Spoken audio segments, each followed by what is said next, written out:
Olá, boa noite! Olá, boa noite! Estamos ao vivo em mais uma quinta-feira de lives aqui no ADV Labuta. Esse projeto de lives acontece semanalmente e aqui no ADV Labuta eu tenho buscado, na verdade, o meu intuito aqui é trazer a prática da advocacia trabalhista, é ensinar a prática da advocacia trabalhista, principalmente para jovens advogados que querem se tornar advogado trabalhista, certo? Então, pessoal, a live de hoje, não me apresentei, sempre é bom me apresentar, porque sempre a gente tá com pessoas novas aqui. O meu nome é Jéssica Ramos, eu sou advogada trabalhista na cidade de Rio Grande e eu tenho atuado em todo o Brasil, principalmente agora em razão de atendimentos online e também pelo Instagram, que muita gente tem conhecido o meu trabalho por aqui e entrado em contato comigo. Bom, o intuito aqui realmente é esse, é trazer a prática da advocacia trabalhista para graduandos de direito, bacharéis e principalmente jovens advogados. Eu vou pedir que vocês, quem tá chegando agora, encaminhe aqui no torpedinho aqui embaixo, encaminhe a live para alguém, tá? Porque quando você compartilha o meu conteúdo, me ajuda e eu posso continuar distribuindo conteúdo gratuito para vocês, certo? Então encaminha agora essa live para alguém, tá? Para algum colega da faculdade, para algum colega advogado trabalhista, para a gente conseguir continuar trabalhando dessa forma. Muito obrigada para quem está chegando agora. Boa noite para todo mundo que está chegando. Marília, minha estagiária maravilhosa. Marlon Barbosa, que é o meu lançador, meu cara do tráfego, agora a gente vai bombar. Meu cunhado, Vinícius. Bom, boa noite para todo mundo, então. A minha convidada de hoje é a doutora Raniele Damasceno, lá de Brasília, Distrito Federal. A gente vai conversar sobre honorários na advocacia trabalhista, né? A gente vai tentar trazer para a prática trabalhista como é que a gente cobra um processo trabalhista, como é que funciona, o que são os honorários sucumbenciais. A doutora Raniele também é advogada trabalhista, também faz um trabalho muito legal aqui no Instagram. Eu já vou chamar ela pra gente conversar. Eu espero que todos vocês estejam bem, né? A gente tá vivendo dias muito difíceis. Eu não sei como vocês estão se cuidando, mas eu tenho estado muito em casa. Hoje, por exemplo, foi um dia que eu passei, quinta-feira é meu dia de home office, e eu tô aqui desde a hora que eu me acordei, né? Eu trabalhei o dia inteiro de home office e agora eu estou aqui com vocês. Então é um momento aqui que eu tenho uma interação, é a interação digital, tá? Boa noite para todo mundo que está chegando, então. Vamos conversar hoje sobre honorários advocatícios na atuação trabalhista. Eu vou chamar a minha convidada da noite, que é a doutora Raniele Damasceno, direto de Brasília, para conversar com a gente. Deixa eu adicionar ela aqui agora. E a gente vai começar o nosso bate-papo sobre... Eu acho que ela já pediu aqui o convite. Aqui. Não. Onde está esta mulher? Doutora Raniele, por favor, peça para entrar, que eu não tô conseguindo lhe convidar aqui. Ah, agora eu vou conseguir. Convidei a doutora Raniele, ela já vai entrar para conversar conosco. Vocês estão me ouvindo direito? Perfeito aqui. A doutora... Olá, boa noite, doutora Raniele. Boa noite, gente, boa noite. Tudo bem? Tudo bem. Como está? Eu cheguei, parei de trabalhar agora e já vim direto pra live. Só não reparem o local que eu estou, porque eu tive que sair do escritório hoje, estou trabalhando de home office. Aí só não reparem que eu estou no quarto. Não tem problema, a gente tá nesse mundo meio presencial, meio digital, né, doutora? A gente tá aprendendo a lidar com toda essa situação, né? Ainda a gente tá aprendendo. Hoje é um dia mesmo que eu passei o dia aqui de home office e eu pensei, puxa vida, hoje tem live, né? E hoje não é um dia que eu estava muito assim para me exibir nas redes sociais, né? Mas a gente é uma forma de se aproximar das pessoas, de continuar também mostrando o nosso trabalho.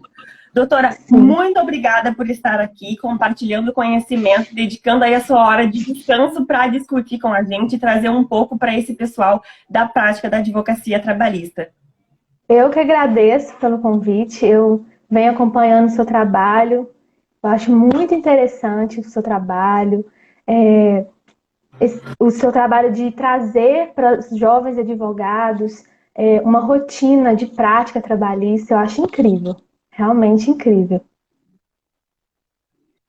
Muito obrigada. Eu também tenho acompanhado o seu trabalho, inclusive lhe convidei por isso, né? Porque tenho acompanhado o seu trabalho, os seus conteúdos de advocacia trabalhista, os nossos perfis aqui no Instagram. Eu percebo que a diferença é que o seu público é a clientela, né? É o cliente trabalhista. E o meu público é o Isso, advogado trabalhista, né? A gente tem essa isso, diferença, mas cliente a final. matéria acaba sendo direito do trabalho. Isso, e eu consumo o seu conteúdo porque fala justamente para mim, porque eu estou no começo da minha carreira.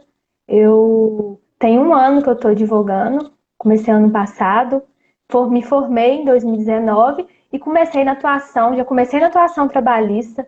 Eu não quis começar como advogada generalista, eu já quis focar na advocacia trabalhista, porque para mim eu já tive um contato nos meus estágios, num trabalho que eu tive com o direito trabalhista, e na faculdade eu me apaixonei pela área e eu já quis começar atuando nessa área trabalhista de uma vez. E estou adquirindo muita experiência e resolvi trazer para o Instagram o meu dia a dia também da prática trabalhista, para me passar para os meus clientes como eu atuo, como é a minha forma de trabalho, e isso está trazendo um retorno muito grande para mim. Eu imagino que sim. Eu sempre falo aqui, né? Tem também uma colega minha, a doutora Larissa Figueira, lá de Santos, e ela é advogada familiarista, né? De direito de família. Ela é jovem advogada também, assim como tu és. E a gente conversa muito, debate muito, e é uma posição que eu tenho já há um tempo, né? É de não ser advogado generalista mesmo. Né? A gente tem que se focar numa área, porque a gente se torna autoridade. É a mesma coisa um médico, eu faço essa comparação, né? Tens um problema cardíaco, tu não quer ir num clínico geral, tu vai procurar um cardiologista, né? A mesma coisa quando tu tens uma questão trabalhista, tu não quer ir num advogado generalista, tu quer ir num advogado trabalhista, né? Mas aí eu vou perder várias causas. Não, a gente pode trabalhar com parcerias, encaminhar para colegas advogados ou fazer uma sociedade, que no caso é o que eu faço, né? Eu tenho uma sociedade, então outras áreas eu não atuo, os meus sócios fazem. Às vezes alguns colegas não fazem trabalhista e me mandam trabalhista, e aí eles vão ganhar em parceria com isso também. Então, doutora, isso que tu já estás fazendo aí de um ano de advocacia e se tornando uma autoridade no direito do trabalho, né? Produzindo conteúdo, estuda todo dia para produzir conteúdo, atua só na área, isso te torna referência. E a longo prazo, eu tenho certeza que o retorno vai ser ótimo, né? E fora também que atua numa área que gosta, né? Eu, por exemplo, eu Isso, atuo na área trabalhista e na previdenciária, mas de resto eu não gosto mesmo, né? Então é até mais gostoso para eu trabalhar. isso. E para os clientes também é muito melhor, porque como você só atua numa área, você está todo dia estudando, se dedicando àquela área, então você vai prestar um serviço muito melhor, um serviço de excelência para o seu Muito cliente. melhor. E ao longo do tempo, você criando essa autoridade na sua área, os clientes tendem a ver isso com bons olhos e contratar direto você, porque você cria essa autoridade nas redes sociais, que é uma forma muito boa de Exato. se mostrar, né, para a sociedade, para a clientela, e ao longo do tempo você fica reconhecida naquela área e quando falar direito trabalhista, a pessoa já lembra de você na hora. É verdade. Eu atuo, doutora, na área, tá? Na verdade, eu vou fazer 5 anos na advocacia mês que vem, tá? 5 anos. Na área trabalhista, eu tô há uns 6 anos, mas advogando, né? Que eu peguei a carteira da ordem, vai fazer 5 anos mês que vem, né? E a questão da advocacia mesmo, que antes de a gente entrar na nossa pauta de hoje, né? Já que a gente tá só pegando o gancho, a questão da advocacia mesmo é a consistência diária. Né? Eu tô Sim. começando a ter, eu tenho um retorno financeiro no último ano que eu não pensei que eu fosse ter antes, né? Por quê? Porque não teve um dia durante esses 5 anos que eu não tenha advogado, que eu não tenha acordado e não tenha feito alguma coisa da advocacia, né? A advocacia não é um hobby. Se tu quer, tu vai ter que enfrentar isso. E a advocacia, tem um monte de advogado. Mas não é todo mundo que estuda, não é todo mundo que é bom, não é todo mundo que leva a sério, né? Que só tem aquilo de renda, que come da advocacia. Então a gente tem que levar a sério e a longo prazo mesmo. Vai fazer um curso online e aprenda um método para enriquecer, não vai, né? A advocacia, eu acho que é realmente isso, é plantar diariamente. A médio prazo, eu acho que a gente, se quiser, a gente tem retorno mesmo, se tornando uma autoridade. Eu acho que a gente tem que ter isso. E que bom que já está aí há 1 ano, ainda é muito jovem advogada, já com esse pensamento. Isso. Doutora, eu vou lhe apresentar então, porque eu não... Oi, desculpa, pode falar. Sim, no começo pode até parecer que tem um excesso de advogados, né? Excesso de profissionais na área, mas essa quantidade de advogados que se formam no curso de Direito, passam na OAB, e às vezes a gente pensa que a área está saturada, na verdade, mas isso faz com que os bons advogados, os advogados que estão se especializando, estão correndo atrás de não ficar parado, porque não é só sair da faculdade e que você está pronto, porque realmente na faculdade você não aprende nada na prática, nada, nada. Você não está pronto para advogar depois que você sai da faculdade, de forma alguma. Então, os advogados que correm atrás, eles se sobressaem. Então, por mais que pareça que não tem espaço, que a advocacia, inclusive a trabalhista, que durante esse ano que passou, nesse ano que estamos, com essa pandemia, tem aumentado a demanda da procura de advogados trabalhistas por conta das dispensas, sem o pagamento das rescisões, as empresas que não têm condições de fazer esse pagamento. Então, a demanda trabalhista tem aumentado. Verdade. Isso é bem verdade mesmo, isso é bem verdade.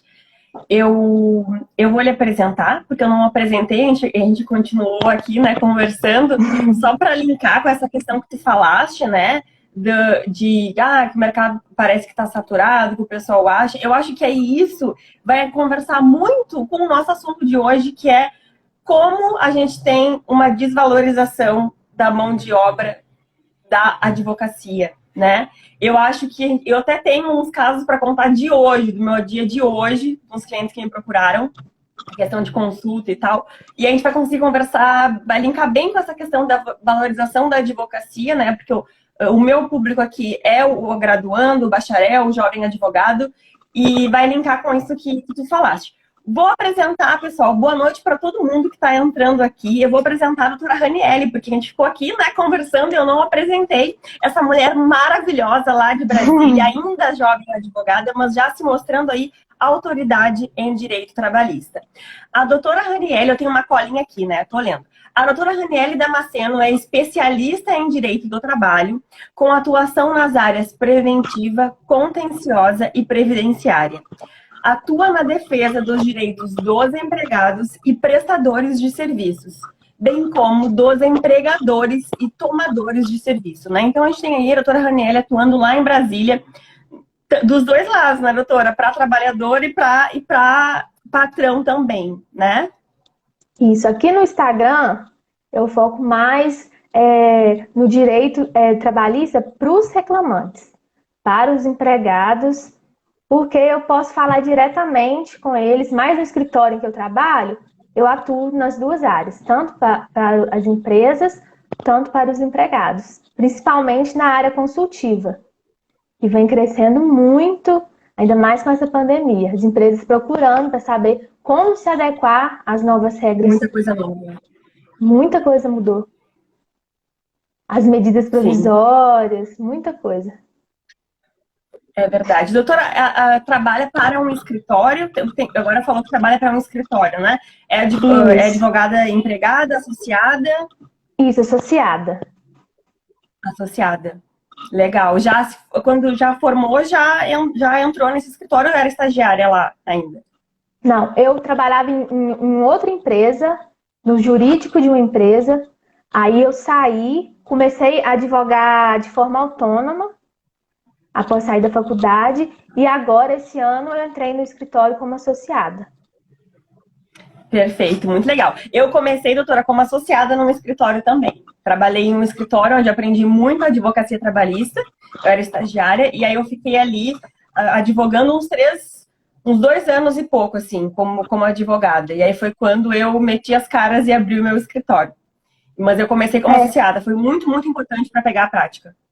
Eu acho que assim, quando a pessoa sai da faculdade, é muito difícil, mesmo que ela tenha condições financeiras de abrir um escritório, é muito difícil ela conseguir ficar no escritório, fazer que esse escritório seja rentável por conta da inexperiência. Mesmo que ela tenha o conhecimento teórico, saiba fazer petição, saiba conduzir um processo, ela não tem experiência Clientes, financeira né? e administrativa. Ela não tem. Então, eu acho que é essencial que a pessoa tenha essa experiência no escritório. Se for um escritório de renome, melhor ainda, que ela aprende com pessoas, grandes advogados, pessoas que já têm anos de experiência no mercado. Isso é muito importante para a carreira do jovem É advogado. importante. É muito importante mesmo. Existem alguns casos, né, doutora, ainda mais agora com as redes sociais, que a gente vê aí muita gente se formando e começando a advogar e conseguindo se manter, né, e tendo aí um êxito muito legal na advocacia. Eu acho que tem os dois lados. Eu acho que existem as duas possibilidades. Mas é bem verdade e eu não me arrependo de ter começado a minha carreira como advogada sendo associada, trabalhando para alguém. Foi muito importante para mim, assim, de conhecer a rotina de escritório. Mas existem pessoas que não começam assim igual dão certo, né? Mas para mim foi bem importante, assim. Eu acho que foi importante. Eu acho que é isso aí mesmo. Bom, pessoal, a gente vai... Eu vou explicar. Boa noite para todo mundo que está chegando aqui, tá? O nosso projeto Lives aqui no ADV Labuta, ele conversa com graduandos, bacharéis e advogados, principalmente jovens advogados que querem se tornar advogados trabalhistas, certo? Eu sou a Jéssica Ramos, sou advogada trabalhista e hoje eu estou conversando com a doutora Raniele Damasceno de Brasília sobre honorários advocatícios na prática trabalhista, né? Como é que funciona, cobrar e tal. Aqui a nossa live, tá? Para quem acompanha já sabe que a gente tem 3 blocos, né? Eu tô muito apresentadora de TV aqui, falando de blocos, assim. Eu tô achando o máximo quando eu falo dos blocos da live. O primeiro bloco é esse, né? Que eu chego, converso um pouquinho com vocês, apresento o projeto. O meu convidado, a minha convidada entra na live. Depois, o segundo bloco é um bate-papo mesmo. Eu trago alguns tópicos e a gente vai conversando sobre o tema do dia. E hoje é honorários advocatícios na prática trabalhista, certo? E o terceiro bloco é o bloco de perguntas. Vocês podem trazer perguntas na live aqui. E se não trouxerem, enfim, igual a gente tem perguntas que nos mandaram lá na caixinha de perguntas que a gente deixou no nosso Instagram e que a gente vai responder aqui na live hoje, certo? Boa noite para todo mundo que está chegando. O Dr. Christian Bolico, Bolico Previdencialista, descobriu o Instagram dele essa semana, também está aí nas redes sociais. Paulo Duarte, que foi meu aluno. Janete, que é minha mãe, está sempre aqui. Nossa mãe tem que estar aqui firme e forte, né, Ranieri? Porque senão, minha irmã, vários alunos meus, vários seguidores, doutor Bruno Alfaro, boa noite para todo mundo. Bom, antes da gente passar para o segundo bloco, vou fazer um merchan rapidinho aqui meu, tá, doutora Ranieri? As inscrições para o mini curso de vínculo de emprego e questão probatória. O minicurso vai acontecer sábado agora, pessoal, pela plataforma Simpla, tá? É um minicurso gratuito, tá? Totalmente gratuito. Das 2 às 6 da tarde. As inscrições, o link para se inscrever nesse minicurso, tá? Que eu vou ministrar no sábado, ao vivo, tá? Totalmente ao vivo, gratuito, tá na minha bio. Então entra lá, vai lá na minha bio aqui do Instagram e te inscreve ali no minicurso. As inscrições vão até amanhã, meio-dia. Tá? Hoje de manhã estávamos com 82 inscritos, agora deve estar com quase 90. São 100 vagas, eu limitei em 100 vagas. Então amanhã, daqui a pouco, pode encerrar. Então vai lá correndo e te inscreve depois da live, na verdade, tá? E amanhã, meio-dia, encerram as inscrições para esse mini curso de vínculo de emprego e questão probatória, que eu vou ministrar no sábado, tá bom? Bom, vamos para o segundo bloco. Nosso assunto de hoje é honorários advocatícios e prática trabalhista.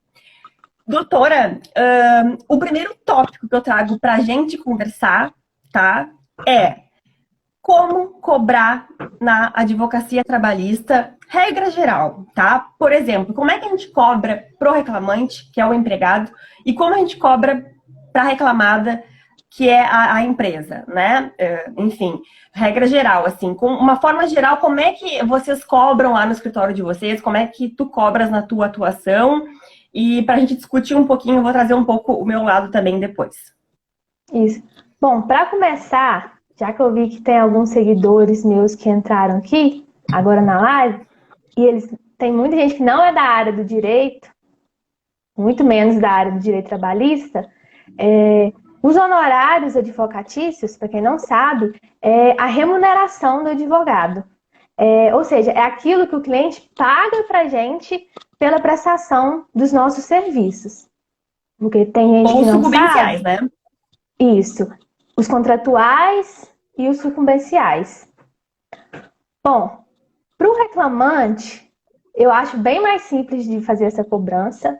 Por quê? Para o empregado, o advogado trabalhista, ele não cobra um valor para entrar com a ação, né? Que são chamados honorários iniciais. A gente não costuma cobrar esses honorários iniciais para entrar com a ação. O advogado trabalhista, ele vai cobrar os honorários de êxito. Ou seja, ele cobra um percentual sobre o proveito econômico que o cliente vai ter no final da ação, quando ele receber o valor.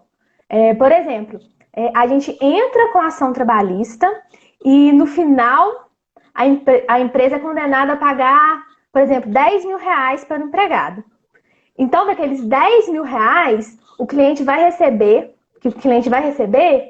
vai ser descontado os honorários do advogado. Aí, geralmente, né, aqui no escritório, a gente cobra de 20% a 30% do proveito econômico que o empregado tem ao final da ação, que é geralmente o percentual que consta na tabela da ordem. E para reclamada, doutora, como é que, regra geral, costumam fazer assim? Tem mais clientes que pagam mensal, como uma consultoria, uma assessoria, ou clientes que chegam já com a reclamatória trabalhista, já ali pegando fogo para fazer acordo ou fazer defesa naquela reclamatória trabalhista que a empresa levou, né? Como é que o advogado, como é que vocês cobram, assim, mais ou menos, em regra geral? Isso, tem o contrato de partido, né? Que a gente faz o contrato com a empresa e a empresa paga por mês e a gente presta os serviços, todas as demandas solicitadas pela empresa na área trabalhista. Tudo.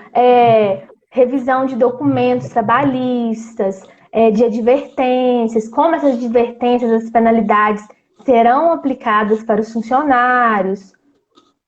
Tudo a gente adequa a empresa com as regras trabalhistas vigentes atuais. Então, esse cliente é muito importante, porque você tem um honorário fixo mensal. E com aquele honorário você pode contar todo mês. Então, para o advogado que está começando agora, apesar de ser um pouco mais complicado você conseguir esse cliente de partido que paga todo mês um honorário certo, uma quantia fixa, é complicado, porque você tem que conquistar o cliente. Mas aquele honorários mensais, você pode contar. E você pode conquistar esse cliente depois de uma atuação numa defesa trabalhista.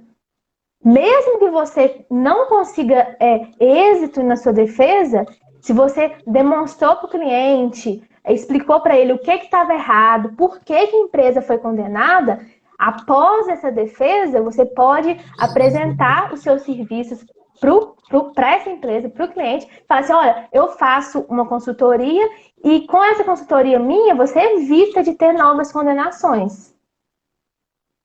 Então, esse contrato de partido, para mim, é essencial. E para mim é o mais importante, porque é aquele dinheiro que você pode contar todo mês, sem falta. Agora, Agora, para cobrança na defesa trabalhista das empresas, como não tem proveito econômico, né, que a empresa não vai ganhar nada, a empresa pode deixar de perder, né? Aí é um pouco mais complicado, porque você tem que ter como base o valor da causa. Geralmente é o que eu faço, o valor da causa. Eu cobro um valor inicial, e depois eu combino com o cliente no contrato que eu cobro um valor de honorários de êxito por aquilo que ele deixou de ser condenado. Por exemplo, se o valor da causa é 100 mil reais e a empresa é condenada em 10 mil reais, ela deixou de perder 90 mil reais. De perder esse então, dinheiro. sobre os 90 mil reais, eu cobro a porcentagem dos meus honorários de êxito que a empresa me paga ao final do processo. Perfeito. A gente pode cobrar também, eu vejo muitos escritórios fazendo isso. Por quê? Apesar de ter processos trabalhistas que terminam na audiência de conciliação, tem muitos processos que demoram anos, que sobem para o TST. Então, a gente pode cobrar também uma taxa de manutenção mensal, que a gente pode colocar a partir de um ano do processo, você começa a pagar uma taxa simbólica de manutenção. 50 reais, 100 reais, porque tem processos, apesar da justiça trabalhista ser bem mais célere do que a justiça comum, tem processos que se arrastam por anos. E você vai ficar com aquele processo mandando andamento para o cliente por vários anos. Então, a gente pode ver essa possibilidade de cobrar esses honorários, essa taxa de manutenção. Perfeito. Doutora, eu cobro quase da mesma forma, tá? Na minha advocacia trabalhista, eu cobro quase da mesma forma. A questão do preventivo, né, do contrato de partido, de ter empresa que paga por mês, é muito bom mesmo, né? Eu atuo mais para trabalhador, eu não tenho muitos clientes em empresa, tá? Eu tenho algumas pequenas empresas aqui em Rio Grande, tá? Que eu tenho contrato de partido e que me pagam mensalmente, e isso é muito bom, né? E o que eu aprendi no decorrer dos anos da advocacia? De delimitar de verdade o que vai ser, o que está incluso nesse contrato, né? Porque o cliente acha que daí paga uma mensalidade e que tem para tudo que é hora e para sempre, para qualquer coisa, né? Então, eu aprendi a delimitar muito bem esse contrato de partido, né? Mas tenho poucas empresas mesmo que eu atuo muito mais para trabalhador, para reclamante. Como eu cobro, só que o gancho, né, de advogar para a empresa, para reclamada, na advocacia trabalhista, essa taxa de manutenção eu não faço. Como é que eu costumo fazer, tá? Inclusive os que eu tenho contrato de assessoria, né? A gente fala contrato de partido, pessoal, contrato de assessoria, contrato de consultoria mensal, né? Uma mensalidade ali. Inclusive, as empresas que pagam por mês, tá? Essas pequenas empresas, se levarem uma ação trabalhista, vai ter um acréscimo pela ação trabalhista. Claro que vai ser um valor mais em conta, porque a pessoa já me paga por mês por isso. Essa PJ, essa empresa, já me paga por mês para isso. Mas, doutora, eu não faço taxa de manutenção. Eu faço assim, ó, um valor para ir na audiência de conciliação, né? Fazer a contestação, que vai dar um trabalhão do cão, fechar um acordo. Se fechar o acordo, o valor é tanto, né? Se não tiver acordo, tiver que instruir o processo e for até o final, aí o valor é outro, aí pode ser mais, né? Mas para a empresa, geralmente a gente, é assim que na tabela da ordem, vamos até já falar, doutora, da tabela da ordem aqui. Eu não sei como é que é a tabela do OAB aí do Distrito Federal, como é que tá? A nossa tabela aqui do Rio Grande do Sul da OAB, ela foi atualizada em 2018. Né? Uma maravilha, OAB maravilhosa. 2018, que barbaridade, né? Que horror. Mas a anuidade não baixa, né? A minha só aumenta, dor no coração, todo início de ano. Bom, aqui, para defesa de reclamada, patrocínio de reclamada, doutora, a gente tem aqui, ó, um valor que dá 3.334 né, que é o valor mínimo ali, seria o inicial, né, para entrar no processo mesmo, para representar, e depois os 20%. Aí os 20% aqui a gente vai interpretar como tu falaste, né, do proveito econômico que essa empresa teve nesse processo, né? Como é que é na tabela? Qual é o valor que está aí na tabela da OAB do Distrito Federal? Patrocínio da Aqui reclamada. tá 10 a 30% sobre o valor total dos pedidos. Aí aqui tem a unidade de medida, que é a unidade referencial de honorários, que é a URH. Aqui em Brasília, nesse mês agora de abril, essa unidade está R$ 268. Aí na Tá. tabela traz que o valor mínimo de cobrança para a defesa da reclamada é, deixa eu ver aqui, 20 URH, que dá 5.360. Então, Maior que aqui. ou, Aqui a gente tem 3.300, ou seja, é porque o custo de né? vida de Brasília é bem alto, né? Aí geralmente É, as seccionais, elas colocam essa unidade de medida de acordo com o custo de vida. Ou seja, sim. você cobra o mínimo de 10, mas que não pode ser abaixo desse valor, de 5.360. Isso, porque aquele valor é o mínimo ali, né? É verdade, esse valor é o Isso. mínimo. E agora, só corrigindo o que eu falei 20% do proveito econômico. Na verdade, é o 20% do valor da causa, né? E aí, Isso.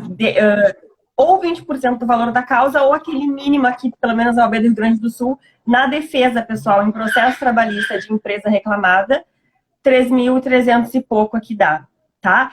Essa consultoria mensal, né, que a gente conversou aqui, que é esse contrato de partido, eu vou ter aqui na OAB do Rio Grande do Sul, aqui a gente vai ter de sindicato, ó, consultoria. Aqui a gente está na média também de uns 3.300, assim, né, com empresa com menos de 50 empregados. O valor da consultoria mensal mais ou menos daria isso. Difícil Isso, cobrar esse aqui valor já é aqui, né? Uma menor. empresa Aqui já pequena é é difícil. menor. A assessoria mensal tá 2.700, que é 10 o RH. Ou seja, a consultoria Tá, mensal, como é um valor que vai se repetindo todo mês, aí aqui é menor do que a defesa, do que o valor mínimo da defesa. sim. Em resumo, né? Então, é para defender a empresa reclamada, pessoal, a advocacia trabalhista para a empresa, né? Vai ter o contrato de partido, que é o contrato de uma assessoria, uma consultoria mensal ali, que a empresa vai pagar para o advogado, né? Aí isso aí é negociável, é importante não aviltar esses valores, né? Porque, pessoal, dá muito trabalho mesmo. Defesa de processo trabalhista, um valor mínimo pela defesa. Eu costumo ver ali se vai ter acordo, se não vai para ser um valor ou de uma defesa em todo o processo, ou um valor no acordo ali, né? Um pouco menor, porque o processo vai ficar mais curto, o trabalho vai ficar menor do advogado. Mas, doutora, eu atuo muito mais para trabalhador, para reclamante. E realmente, não é regra, claro, né? A gente não cobrar para entrar com ação do cliente trabalhista, né? Mas considerando que já é uma situação ali já presumida muitas vezes, né, na maioria das vezes, de hipossuficiência, é um trabalhador ali que não recebeu as verbas rescisórias, né, que está numa situação já de vulnerabilidade, é difícil a gente cobrar para entrar com ação. Eu também cobro ao final, na média de 20 a 30%, mas 20% já não tenho cobrado há bastante tempo, doutora, já 20% não tenho feito mais, assim, né? Uma coisa importante, pessoal, aqui, para a gente pensar na questão de cobrar o cliente trabalhista, tá? É fazer um contrato, né? Um contrato bem feito. Principalmente ali também, um ponto que eu acho importante comentar, o cliente que é trabalhador, né, pessoal? O reclamante, a maioria das ações que a gente entra é buscando verbas rescisórias. Saque do FGTS, porque a pessoa não teve a chave para sacar o FGTS, e as guias do seguro-desemprego lá, que a empresa não emitiu, e a gente consegue uma liminar para o juiz liberar, né? O juiz concede um alvará e esse cliente acaba recebendo o seguro-desemprego e sacando o FGTS por causa do teu trabalho, por causa de uma tutela de urgência. Eu cobro em cima desse FGTS que esse cliente saca, tá? E também em cima das parcelas de seguro-desemprego. Não tem problema nenhum, tá? E isso é importante que fique muito esclarecido no contrato e que tu expliques para o cliente na hora de fechar. Porque imagina depois esse cliente saca o FGTS dele e aí tu vai lá, não, mas aí tem um percentual que é meu. Não, peraí, tem que estar esclarecido no contrato. E principalmente a questão ali das parcelas de seguro-desemprego é bom. Porque imagina assim, a pessoa recebe 4, 5 parcelas de seguro-desemprego. É um valor fixo que entra no escritório, um percentual desse seguro-desemprego. Ah, mas coitado do trabalhador. Sim, mas se ele recebeu o seguro-desemprego sem o meu trabalho, eu não vou receber, logicamente. Mas se ele recebeu o seguro-desemprego porque eu consegui uma tutela de urgência, foi pelo meu trabalho, tem que cobrar em cima desse seguro-desemprego. Mas tem que ficar muito claro para esse cliente no contrato, tem que explicar no atendimento, tá? Então, o cliente trabalhista, pessoal, o trabalhador, tá? O advogado trabalhista pode cobrar também em cima do saque do FGTS e do seguro-desemprego, desde que bem claro no contrato e que o cliente aufira, né, esses créditos em razão do teu trabalho. Mas de resto, doutora, eu cobro como... a gente cobra mais ou menos da mesma forma. Eu acho que a prática da advocacia trabalhista fica assim, né? Alguns processos trabalhistas só eu cobro para entrar assim, do trabalhador. Depende do tipo da ação e do cliente. Às vezes não é um cliente tão hipossuficiente assim, né? Aí eu talvez cobro a pra situação entrar. Às vezes econômica valor do de tabela, cliente. assim. Porque é uma ação enorme às vezes, assim, né? E o cliente tem condições. Então a gente, dependendo, a gente cobra pra entrar com a ação aqui, né? Nessa questão Isso. de falar de honorários da advocacia. Essa parte da cobrança de honorários, da precificação do nosso serviço, é uma coisa de feeling mesmo. Você tem que olhar para o cliente, olhar para a situação do cliente, para a complexidade da ação, porque não é toda ação que é igual. Tem ações que é recebimento de verbas rescisórias. A comprovação, a empresa tem que comprovar com recibo de pagamento. É uma ação bem mais simples do que um acidente de trabalho, que você tem que acompanhar a perícia, fazer impugnação, apresentar quesitos. Isso. Você não pode pensar que numa ação simples, você vai poder cobrar o mesmo valor, por exemplo, para a reclamada, por exemplo, que você vai cobrar o mesmo valor, sendo que tem processos e processos.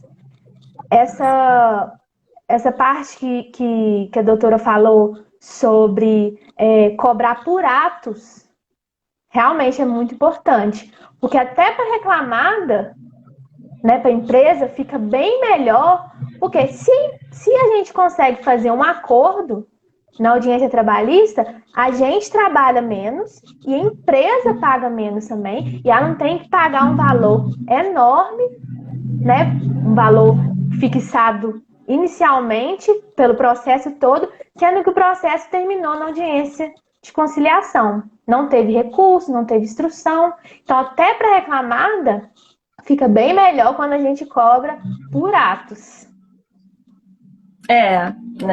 Eu acho que até para ter uma razoabilidade mesmo, porque eu tenho pensado muito, doutora, principalmente no último ano de advocacia trabalhista, eu tenho pensado muito quanto vale a minha hora de trabalho, né?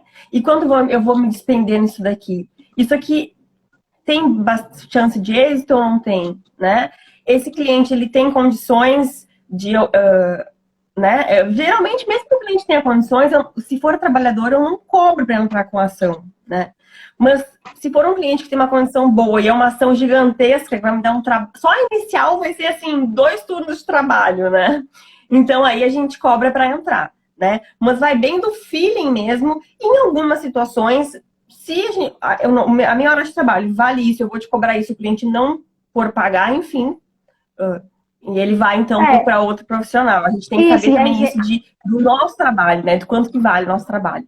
Isso, valorizar. Porque por mais que a gente pense que se aumentarmos os nossos honorários, fizermos a cobrança de acordo com a tabela da OAB, pode parecer, em alguns momentos, insustentável fazer a cobrança de acordo com a tabela da OAB, só que ao longo do tempo, a gente só fica com o cliente que valoriza o nosso trabalho. Exato.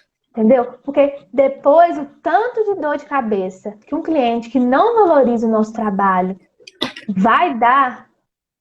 Então, porque Se fica Doutora, é pechinchando, exatamente isso. se fica pechinchando, é porque não valoriza a gente. Por mais que Não custe valoriza. dinheiro e o trabalhador ele ganhe pouco, só que ele tem que entender que a gente também é trabalhador, A gente come entendeu? dali, né? A gente... Isso é a Honorários, nossa, verba isso é alimentar. o nosso sustento, a nossa fonte de É o renda. nosso. Então, se nos deixamos permitir o aviltamento dos honorários, isso, além de prejudicar nós mesmos, prejudica a classe inteira. Porque se um A classe advogado, inteira. porque se um advogado cobra uma mixaria, desculpa a palavra, porque tem advogado que cobra muito pouco, inclusive para atuação em audiências. Eu já vi Ah, advogado sim. cobrando, Vai eu já conversar vi sobre a audiência advogado daqui a pouco. cobrando em média R$ 50, tendo que isso não cobre nem a despesa do trajeto Nem até para a um Uber audiência. quase para ele até lá, né? Gastou R$ 10 de Uber, sobrou 40, fez um lanche de Coca-Cola, sobrou R$ 20 para ele, Isso, aquela audiência. isso. E ele ficou ali um baita tempo esperando. Se Isso. incomodou E o que ainda. mais tem é cliente que entra em contato com a gente e fala: olha, eu gostei muito da doutora, gostei do seu trabalho, só que eu conheço muitos advogados que fazem por menos. E você tem que ouvir Tem um exemplo para contar todo de hoje santo dia. disso. Isso aí é Doutora, a perfeito que frase. já tem esse mindset com um ano de advocacia. Eu vou lhe dizer o seguinte: esse mindset que tu tens, tá? Com um ano de advocacia, essa mentalidade, esse posicionamento, eu comecei a ter de um ano pra cá. E foi de um ano pra cá que meus boletos estão melhor, assim, tipo assim, sabe? Porque a vida melhorou, a vida financeira tá melhorando. Por quê? Porque a gente tem que se valorizar, né? E aí a gente vai entrar agora no outro gancho, né? Depois a gente vai falar um pouco de como é que a gente cobra para audiência, pessoal. Como é que a gente cobra para fazer audiência trabalhista, né? Que a doutora falou, tem gente que cobra R$ 50 aí para fazer uma audiência trabalhista. Estudou anos e vai cobrar 50 pila para fazer audiência, né? Mas nem o Bauru paga, né? Porque ontem eu comi um Bauru aqui em casa com uma cervejinha, deu mais de R$ 50, né? Nem o meu Bauru ia pagar. Dá nem pra lanchar. Nem pra lanchar tranquila, né? Bom, e aí nosso gancho, essa questão aqui de valorizar e tal, vamos entrar numa outra questão bem polêmica, assim, mas que é muito importante a gente conversar. Doutora, advocacia trabalhista, consulta trabalhista, cobrar ou não cobrar? E aí eu tenho uma fofoquinha de hoje para contar para vocês aqui, do que aconteceu comigo, porque é bem linkou com a live de hoje. Vou esperar a doutora falar. Não, vou contar, doutora, vou contar a minha história aqui rapidinho. Bom, pessoal, sobre consulta trabalhista, vejam uma coisa, né? Consulta para advocacia em geral, mas vamos trazer para advocacia trabalhista, que é o que a gente busca sempre focar aqui. Hoje, tá? E aí é um exemplo que acontece quase todo dia, mas hoje aconteceu, então como tinha live, eu lembrei, vou falar isso na live hoje. Alguns clientes procuraram para agendar atendimento e tal. Parece que alguns dias assim, as pessoas se acordam, né, para marcar, para procurar um advogado, para fazer as coisas. É muito engraçado, assim, tem uns dias que são muito mais. E aí alguns clientes hoje chamaram no plantão do escritório, no WhatsApp do escritório e no meu WhatsApp também, né, que tem separado. No meu WhatsApp, né, alguns clientes chamaram e duas clientes, vejam a diferença, né, para a gente perceber aqui a questão do feeling de cobrar ou não cobrar consulta. Uma cliente me chamou, tá? Duas clientes ali, na verdade, por contar esse exemplo. Uma falou o seguinte, tá? Essa pessoa me falou o seguinte, que tinha conseguido meu telefone e tal, e que ela estava com o seguinte problema, não sei o quê, e ela queria tirar uma dúvida sobre isso, né? Num primeiro momento, eu já percebi que a dúvida dela era realmente uma questão de eu dar uma solução jurídica, de eu fornecer um parecer jurídico e dizer, a tua situação se enquadra em tal situação que tem direito a tal coisa, né? Não era caso aí de ação trabalhista. Tá? Era uma questão de quê? De uma consulta jurídica, do meu conhecimento jurídico, né? E aí eu falei, olha, a gente pode agendar uma consulta, o valor da consulta é tal, né? Porque a doutora não cobrava consulta antes para previdenciária trabalhista. Não cobrava. Não interessa que a pessoa me dissesse para marcar, venha. E aí eu ficava uma tarde, às vezes, atendendo, não ganhava R$ 1. Entendeu? Agora não tem mais essa. Aí a pessoa, mas é só uma dúvida. Aí eu pensei assim, meu Deus, a sua dúvida me levou 6 anos na faculdade, que eu ficava lá das 7 às 10 sentada vendo aula. Xerox, livro, né? Eu como disso. Os horários entram na conta, eu pago os boletos. né? Guanabara, supermercado, lanches.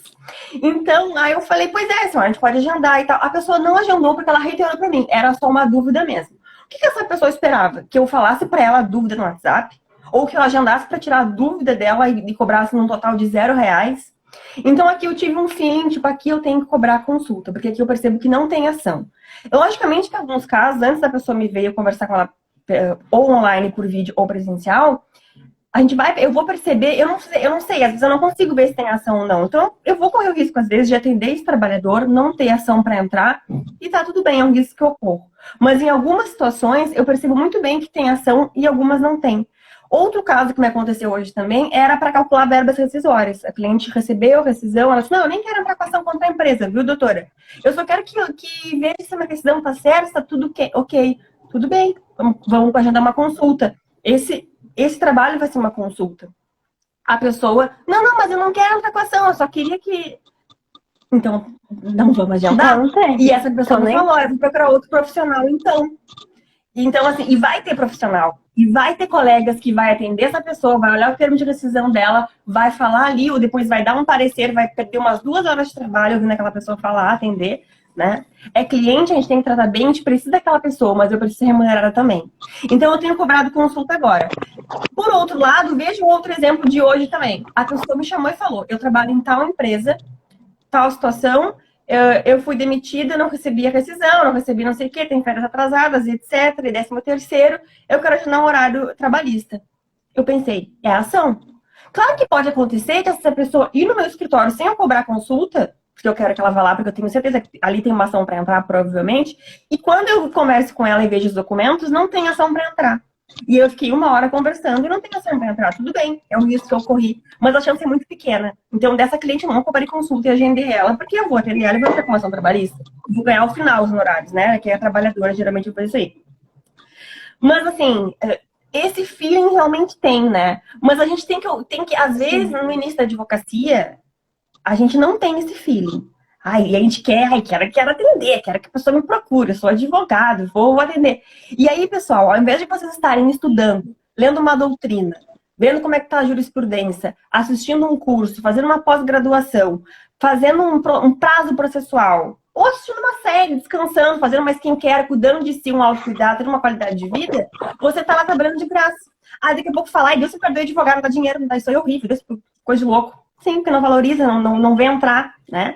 Então, é uma coisa agora que, olha, quando eu comecei a cobrar custo, eu pensei, será que eu vou perder esse cliente? Bom, se a pessoa não paga tantos reais pela minha consulta, né? Ela não tá me valorizando. Quando ela vai no médico, ela não vai, não, eu não vou pagar R$ 300 pelo seu atendimento, porque eu quero uma, né? Quando eu tenho meus médicos durante o mês, assim, me dói fazer aquele Pix para aquele médico particular, né? Porque agora eu sei plano de saúde. Me dói, mas eu preciso daquele profissional. Às vezes eu vou lá e ele vai só me dizer, não, aqui, ó, que receita é pra você, mas é isso que eu preciso. Né? E a gente tem que valorizar. A gente tem que ter esse feeling, entender, mas assim, sinto muito, a Defensoria Pública está aí pra isso, né? Não é ser grossa, é que é grossa. Não, eu cansei de trabalhar de graça, eu acho que a gente tem que se valorizar. E por existir, doutora, como falaste, né? Porque tem profissional que vai lá, cobra uma mixaria, por existir esse tipo de advogado que faz isso, é que hoje a cliente me falou, não, era só uma dúvida, então eu vou procurar outro advogado. Então procura, porque vai ter quem vai te atender, infelizmente. Por isso que hoje eu não tô ganhando mais dinheiro porque meus colegas fazem isso, né? Mas eu não vou criticar, assim, porque assim, eu tô criticando sim, mas eu muito já fiz isso também, mas uma hora a gente tem que se acordar. Isso. Porque assim, quando a gente tem um trabalho aqui no Instagram, a gente recebe pergunta todo dia. Todo dia tem pergunta no direct. E a pessoa já começa assim, doutora, posso tirar uma dúvida com você? Aí você pensa, aposto que não é dúvida, aposto que é consulta. Mas vamos lá, manda aí, né? Tá. Aí a pessoa começa. Se a pessoa fala assim, olha, a minha jornada é 8 horas, só que eu tô trabalhando das 8 às 21. Eu tenho direito à hora extra? Tem. Uma dúvida. Acabou, tchau. Quer entrar com ação? Sim, verdade. Quer entrar com ação? Então vem no meu escritório, que aí eu explico para o cliente, ou senão eu faço uma reunião virtual, né? Porque agora, Perfeito. por conta do coronavírus, né, a gente está fazendo essas reuniões, esses encontros virtuais de forma mais frequente e acabou. Eu não cobro, porque é muito simples. É muito simples. E às vezes até uma pergunta um pouco mais complexa, só que quando você começa a ler a pergunta, você já pensa, tem uma ação. Porque talvez tem um colega dele que já entrou com a ação. Aí ele fala, um colega meu entrou com a ação e conseguiu insalubridade. Então, você vai saber que você não vai cobrar consulta de todos. Não, é só marcar e ver, vamos conversar no escritório. Exatamente. Então, realmente, tem coisa que tem dúvida que só com a dúvida você consegue convencer o cliente de entrar com a ação. Por isso que é muito importante, eu considero assim, chamar para o escritório aquele cliente que você já faz um filtro inicial. Porque você vai ter que gastar tempo. Se você tem secretária, a sua secretária vai ter que dispor café. Álcool gel. Isso, álcool em gel. Você vai gastar seu tempo para atender um cliente que você podia ter feito uma filtragem inicial e descartado. Aqui não tem probabilidade de entrar com ação, porque você não tem esse direito. Ou senão, a pessoa, por exemplo, a pessoa entra em contato e já começa assim, doutora, estou com depressão porque sofri assédio moral. Consulta. Porque você tem que analisar se tem laudo médico, se tem atestado, se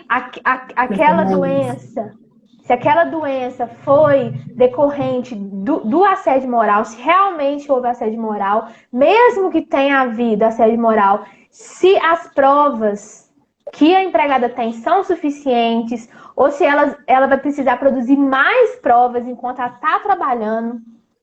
Porque às vezes chega cliente falando que está sofrendo assédio moral, infelizmente eu falo, com essas provas que você tem aqui, você não consegue. Você pode produzir novas provas se esse assédio moral tem continuado.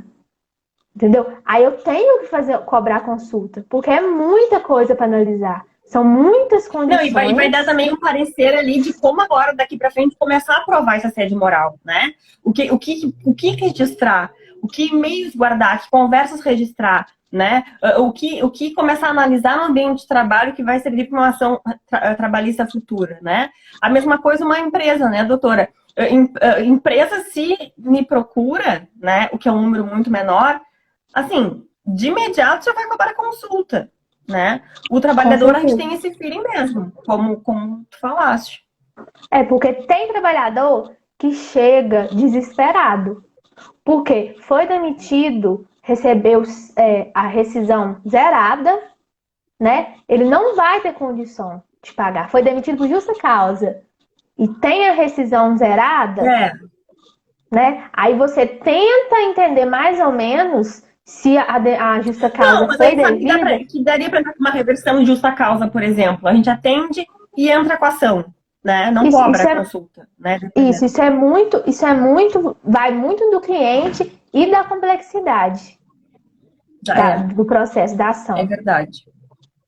Mas vale a pena muito mesmo a gente começar a ter esse filtro, né? E começar a cobrar em alguns casos, né? Lembrando disso do feeling, quando eu comecei a cobrar consulta, né, há um ano atrás, que eu tinha ficava com um pouco de receio, será, né? O cliente trabalhista e tal, né? Na verdade, a maioria dos clientes aceitam, né? E olha só, eu estava subestimando, né? Mas o cliente diz, tudo bem, vamos marcar, né? E o cliente vai te pagar. E é importante também, doutora, se cobrar consulta, o pagamento antecipado. Eu tenho feito assim, né? O cliente paga antecipado, faz um Pix, paga um boleto, porque senão, quando a pessoa não vai no dia e tal, ou diz que só quer, mas não tá com vergonha de dizer que não, bom, se pagar, a consulta continua. Isso do feeling, doutora, eu tive um caso, tá? Há pouco tempo também, que é importante a gente trazer aqui, né? Comentar essa questão de cobrar ou não cobrar consulta. Um cliente, né, ou uma cliente me procurou, enfim, para a gente não estar identificando, me relatando e tal, um caso de trabalho, não sei o quê, não tinha pagamento de rescisão, de salário, mas ela não tinha muita intenção de entrar com a ação trabalhista, mas seria uma ação trabalhista muito boa, né? E aquela pessoa realmente estava muito prejudicada ali naquela relação de emprego dela. Bom, eu cobrei a consulta, porque eu percebi ali que ela queria tirar muitas dúvidas e ela não estava com muito intuito de entrar com a ação. No primeiro contato que eu tive com ela por telefone. Ela me disse que não tinha o valor da consulta, mas que ia se organizar para me pagar depois. E daí eu pensei, aí eu fiquei pensando e pensei, bom, fiquei pensando e pensei, ótimo, né? Aí eu pensei, cara, meu feeling aqui eu acho que essa mulher não quer entrar com a ação que ela me disse, né? Mas quem sabe eu converse com ela, a gente analisa a situação, e aí quando vem realmente um caso de entrar com uma ação e ela queira, eu consigo convencer esse cliente a entrar com a ação trabalhista. Eu vou atender essa mulher sem cobrar a consulta. E aí eu chamei ela e falei, não, dona fulana, seu fulano, vamos conversar. Pode ir lá no escritório que eu não vou lhe cobrar. E aí foi, a gente viu que era realmente uma situação trabalhista bem grande, assim, uma situação bem complicada, que o empregador não ia pagar, e aí a pessoa fechou contrato comigo, contrato de esse, a gente vai entrar com a ação trabalhista, e ali eu tive um feeling de voltar e dizer, não, vamos fazer o seguinte, já que a sua situação tá assim, eu vou lhe entender, e eu só não vou lhe cobrar porque eu acho que tem chance de entrar com uma ação trabalhista, eu não vou perder esses honorários do seu processo. Fui sincera com a pessoa, né, ó, não vou perder. Então aí ela aí fechou e tal, então eu tive ali, voltei, né, porque eu tinha errado um pouco no feeling, né? Mas assim, há casos e casos. Tem alguns casos, uma pessoa chega falando, você quer tirar uma dúvida. Dependendo da dúvida, a gente vai cobrar consulta. Então, na advocacia trabalhista, para trabalhador, a gente tem que ter esse feeling, né? Se tem uma chance de entrar com uma ação depois ou não. E para empresa, eu acho que a gente tem que cobrar sempre. Eu costumo chamar alguns clientes de clientes orelha, porque ele só quer escutar. Ele não vai querer entrar com a ação. Ele não vai querer entrar com a ação, ele é curioso, ele tem dúvidas sobre os direitos, só que ele tem muitas dúvidas, muitas dúvidas. E tá tudo bem, né?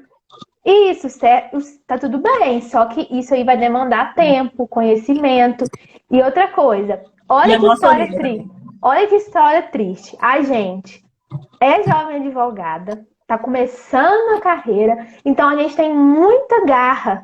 Quando chega um cliente que tem um caso novo, um caso interessante, a gente estuda muito, a gente se entrega muito para aquela causa, para aquele cliente. Então, se chega um cliente novo, ele sabe que a gente é jovem advogado, então quer dizer, ele sabe que a gente não pode, na cabeça dele, né, que a gente não pode cobrar muito, porque a gente ainda não tem muita experiência. Então, a gente vai cobrar um valor de honorários reduzidos e ele vai sugar o máximo, ele vai pegar todas as informações e vai para um advogado experiente. Porque é naquele advogado que cobra consulta, que cobra os honorários de acordo com a tabela da ordem, que ele vai confiar. E não no advogado que não se valoriza. Que cobra, confia no trabalho dele mesmo. Isso. Não naquele advogado que não se valoriza, que trabalha de graça, ele não vai confiar. Porque quando a gente vai em outro profissional, qualquer outro profissional, médico, engenheiro, cabeleireiro, por exemplo, a gente vai fazer... Cobrar bem é bom. Isso, a gente vai fazer luzes no cabelo. Como que uma cabeleireira cobra 100 e a outra cabeleireira cobra 1.000?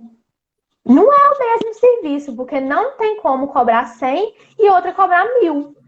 Você tem que olhar pelo menos na média. Se aquela cabeleireira está cobrando 100, ela vai usar produtos ruins. Entendeu? O trabalho dela pode prejudicar o seu cabelo. Então, quer dizer, do mesmo jeito que a gente tende a procurar pelo menos um advogado, uma cabeleireira que cobra a média do preço, né, da cidade, a gente também não vai querer fechar o contrato. Assim, o cliente que já pesquisou, né? Porque tem muito cliente que chega desesperado mesmo. Mas com a internet, com pandemia, com esse boom do Instagram, com esse monte de IGs de direito trabalhista. O empregado, ele pesquisa muito antes. Então, quando é o doutor Google, né? Que eles tiram a dúvida no Google, primeiro no YouTube e depois procura a gente. Então, geralmente, a maioria dos clientes já chegam com uma opinião formada, fala assim, mas eu vi na internet, cara, então não é um cliente que não está sabendo nada, um cliente cru, né, que não sabe nada do assunto dele, que é direito dele, né? Se ele tiver o mínimo de instrução, ele já pesquisou isso antes. Então, se você cobra muito pouco, valor muito abaixo da média, ele assusta. Fala assim, tem alguma coisa errada aí. Tem alguma coisa errada. Exatamente. E fora, assim, doutora, duas coisas, né? De cobrar consulta, né? A nossa hora não é escalável, ou seja, quando eu estou atendendo uma pessoa, eu estou atendendo uma pessoa, eu não estou atendendo 10, né? Por exemplo, a nossa hora aqui tem 8 pessoas nos assistindo, neste momento, né? Já teve um pouquinho mais. Quando eu estou atendendo uma pessoa no meu escritório, é uma pessoa que eu não consigo escalar, né? Então, eu tenho que muito analisar isso. Por quê? Porque a longo prazo, não só na cobrança de consulta, mas cobrança de honorários em geral em processo, se eu me desvalorizo, não é sustentável. Tem uma hora que eu vou cansar, que eu vou dizer, cara, essa não é. Se tu leva advocacia, se não tem outra fonte de renda e se é advocacia da advocacia, não é sustentável se manter isso, né? E aqui trazendo, para dar uma humanizada um pouco, eu vou trazer um pouco de uma questão da minha vida, assim. A minha terapeuta me disse isso, né? No momento que eu estava um pouco de crise da advocacia há um ano e pouco atrás, ela me disse, como que tu vais gostar, como que tu não vai ter dúvida em relação ao teu trabalho se tu não tá acreditando nele? Se tu fica ali uma hora ouvindo um cliente, tu não ganha nada por isso, né? E aí eu comecei a pensar um pouco mais em cobrar melhor, né? Em valorizar um pouco mais o meu trabalho, porque não estava mais sendo sustentável para mim. Não era culpa do cliente, não era culpa dele, a culpa era minha, que não estava administrando direito a minha hora de trabalho, a minha forma de atender. E como agora tu falaste, a gente, quando é jovem advogado, a gente vai ter muita força num processo só, vamos ter muita garra, a gente vai, e aí a gente tem essa disposição toda. Se a gente tiver menos clientes, mas que nos pagam bem, a gente vai trabalhar, a gente vai ter tempo, né? Claro que a gente precisa, a médio prazo, assim, contratar pessoas, né? Agora, na pandemia, a gente contratou a nossa estagiária, porque ela está em home office, porque não dava muito trabalho, então a gente tem que delegar para não ficar, né, muito trabalho. Eu já quero outro estagiário, eu quero mais, porque tá, graças a Deus, dá muito trabalho. Mas a gente vai ter tempo para trabalhar nos processos, né? Porque eu não vou ter 1000 coisas ali do seu fulano, do nosso fulano, que eu não vou ganhar nada, né? Que pena que o Estado não fornece esse atendimento de qualidade para todos esses cidadãos gratuitos. Que pena, né? Assim, que eles merecem, eles têm direito, a Constituição Federal está lá, né? Mas não sou eu que tenho essa obrigação, porque eu preciso ver, aí claro, aí depende do que cada um quer fazer com a sua advocacia, do pro bono ou não, né? Mas do que qualidade de vida tu quer ter e do quanto que tu quer te dedicar para isso. Então acho que a gente tem que fazer esse olhar, porque não é culpa do cliente, a gente tem que tratar ele bem, estar disponível, né? E saber se valorizar para ser sustentável e ser gostoso, porque senão advogar é um inferno, fica um inferno. A gente sabe que é cliente chamando e é cansativo, é sempre o litígio, né? Não é uma coisa. Então, a Sharon foi minha aluna, Sharon Costa, estágio contigo, quero. A gente abrir, pessoal, seleção lá para o escritório, RSN Advocacia, já até sigam aí, tá? @rsn.advocacia. Nosso escritório é aqui em Rio Grande, a gente atende todo o Brasil, mas o nosso escritório é aqui em Rio Grande do Sul. A gente ia contratar a doutora 2 estagiários agora, quando a gente ficou de prédio, foi para um prédio bem grandão aqui na nossa cidade, mudamos de sede, só que na pandemia, que piorou muito, a gente não quer ter contato com mais pessoas, né, lá no escritório. Então a gente está com uma estagiária só em home office, mas a nossa ideia é, assim que essas coisas melhorarem, que essa questão toda melhorar da pandemia, é contratar. Então aqui o pessoal fica de olho, né? Quero estágio. Eu também quero vocês, pessoal, mas a gente está nessa situação muito complicada da pandemia, né? Bom, passamos essa questão da consulta. Doutora, o próximo tópico, né? A gente tinha conversado que a gente ia falar dos atos aqui da tabela da OAB, né? De honorários. Mas vai ficar muita coisa para a gente falar. Vamos conversar, para a gente só comparar aqui para a gente ver como é que é para. Tu tinhas falado no início da live, né? Ah, tem advogado trabalhista que cobra R$ 50 para fazer uma audiência, tá? Vamos ver aqui nas nossas tabelas. Aí a sua do Distrito Federal e a minha aqui do Rio Grande do Sul, tá? Pessoal, lembrando que tabela de honorários da OAB, né? Seja de qual estado for, a tabela de honorários, ela dá um parâmetro mínimo ali, né? Na verdade, ela dá um norte. Nós, advogados, não somos obrigados a seguir a tabela da OAB, né? Você que é estudante tal, que tem com dúvida que na tabela, vai lá no Google, bota tabela, honorários OAB e põe o estado. Vai aparecer a tabela de honorários e vocês vão ver quanto se cobra por cada ato ali, né? Mas, assim, não é obrigado a seguir aquela tabela, porque a tabela dá um norte, né? E a gente sabe que, na verdade, é muito difícil implementar a tabela, mas eu acho que, como a gente tem conversado aqui, cada vez mais forçar e implementar, que os advogados implementem essa questão, né? Implementar a tabela da ordem. Pelo menos, pessoal, assim, ó, bah, isso aqui eu não sei quanto eu vou cobrar. Abre a tabela da OAB e vê quanto é que a tabela da OAB faz.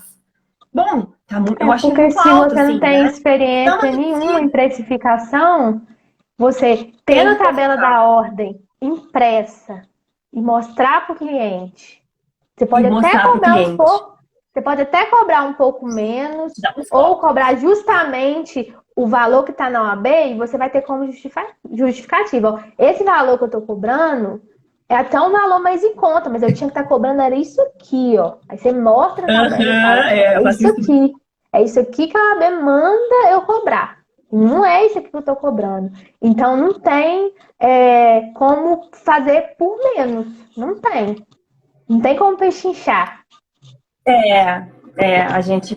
É muito bom a mesma tabela para dar esse norte, né, pessoal? Para quem aí está começando, essa dica é muito boa mesmo. Imprime a tabela da OAB de honorários, né? E aí, para ter um parâmetro e até para negociar com o cliente. Né, na verdade, os honorários não são negociáveis. A forma de pagamento eu acredito que possa ser, né? Mas para mostrar para o cliente ali quanto é que é na tabela e quanto que tu estás fazendo, né? Doutora, sobre a audiência que tu falou, tá? Quanto é que aí na sua tabela do Distrito Federal é para fazer uma audiência de conciliação trabalhista? Pessoal, uma audiência de conciliação trabalhista, tá? Para quem não sabe, vamos pensar assim, ó. Realmente é uma conciliação, né? As partes, vai estar lá a empresa, vai estar o trabalhador, vão chegar na audiência. Como é que eu, advogada, geralmente do reclamante, do trabalhador, faço para ir numa audiência de conciliação, tá? Eu pego os meus pedidos no processo trabalhista, eu vejo tudo que eu pedi e aí eu vou ter os cálculos ali já na minha petição inicial. Eu vou saber, meu valor da causa aqui é R$ 22.000.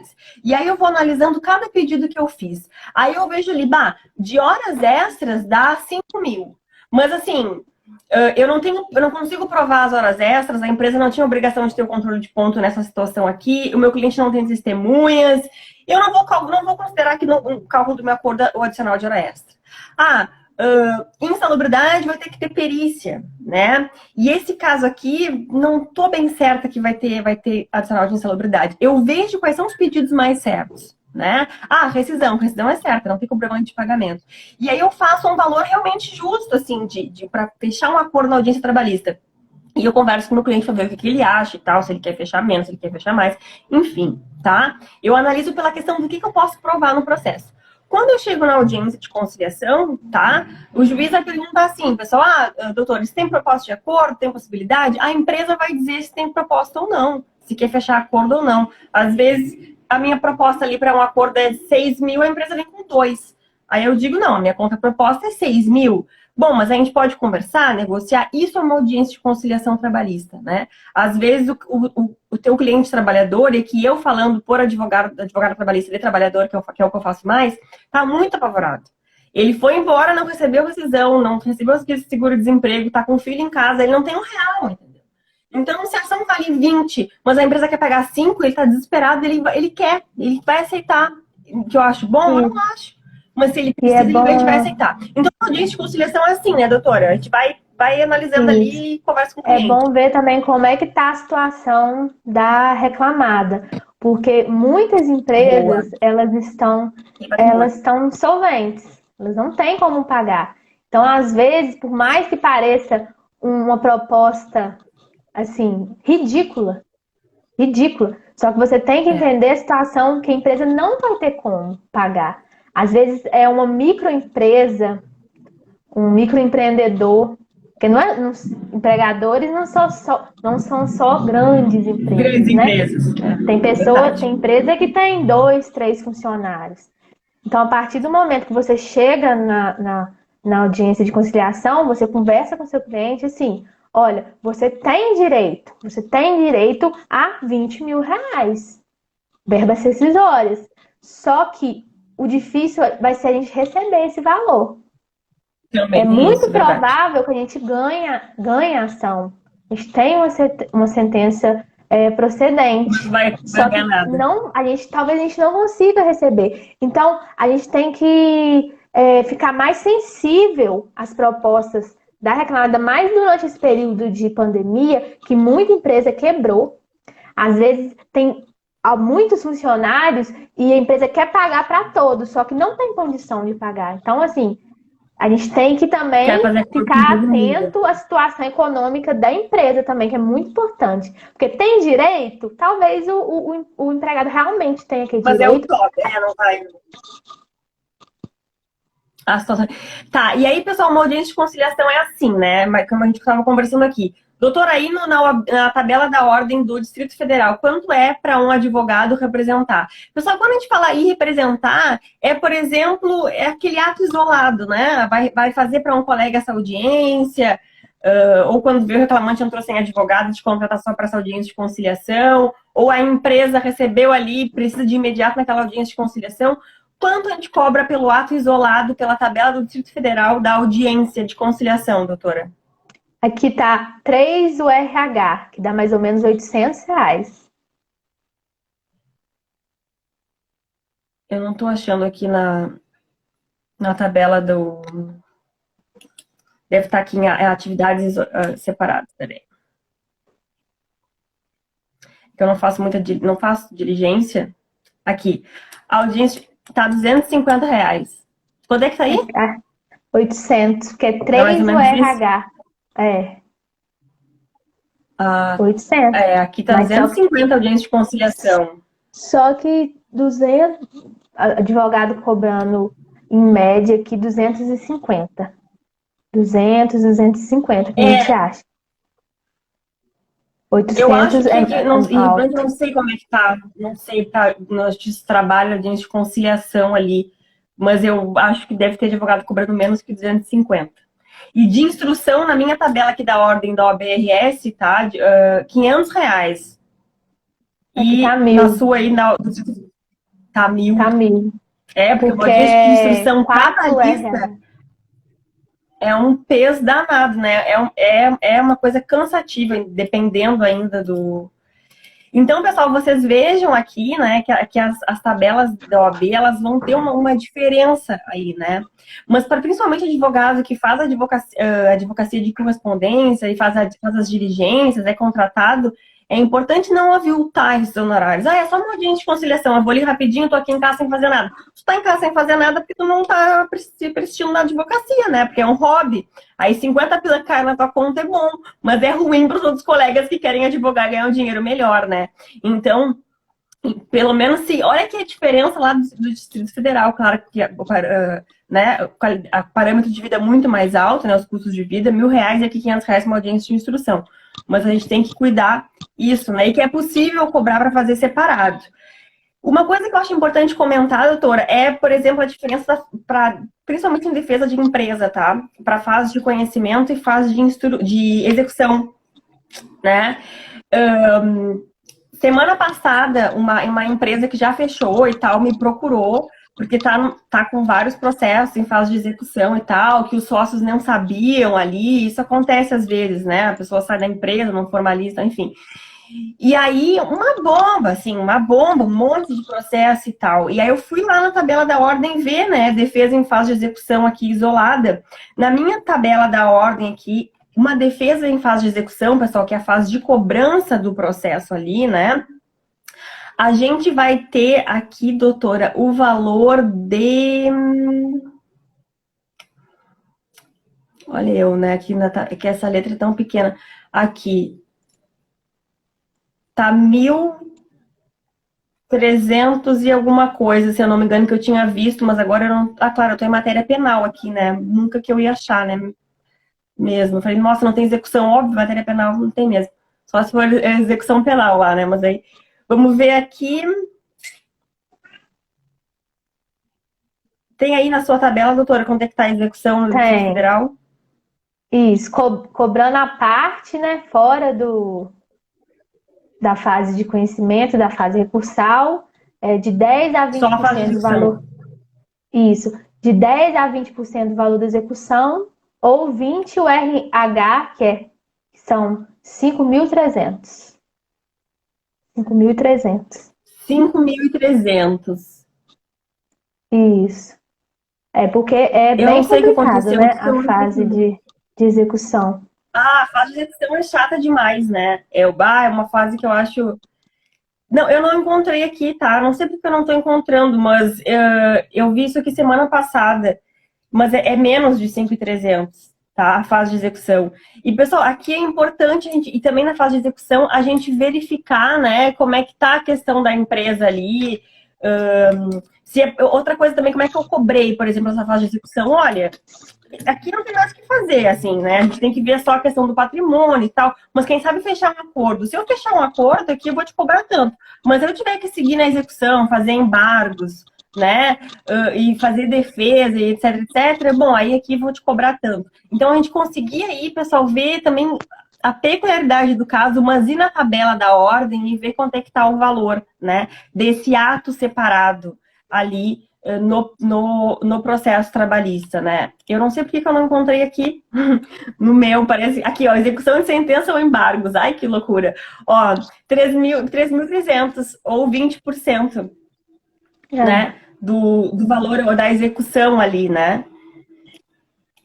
3.300 não é um valor muito alto para fazer defesa numa execução trabalhista, dependendo da situação, né? Ah, mas são vários devedores que querem te contratar. Bom, 3.300 para cada um, quem sabe dá um desconto e faz um pouco menos, né? Mas para a gente perceber É. aqui que tem na tabela da ordem os atos separados do processo trabalhista, né? Assim como em outras áreas também. Bom, doutora, vamos passar para outro ponto aqui, tá? Muito importante. A gente teve a reforma trabalhista em 2017, né? A lei lá que entrou em vigência em novembro de 2017 e que trouxe para o advogado trabalhista a questão dos honorários de sucumbência, né?